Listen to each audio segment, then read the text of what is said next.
Salve rapaziada, aqui tá falando RD.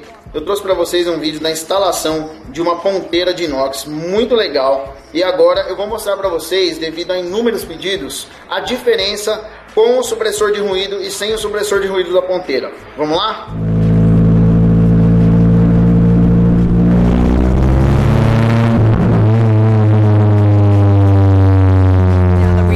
Planet Earth, all you do is work. The fatality, there's no second chance. So why the hell you settle for less?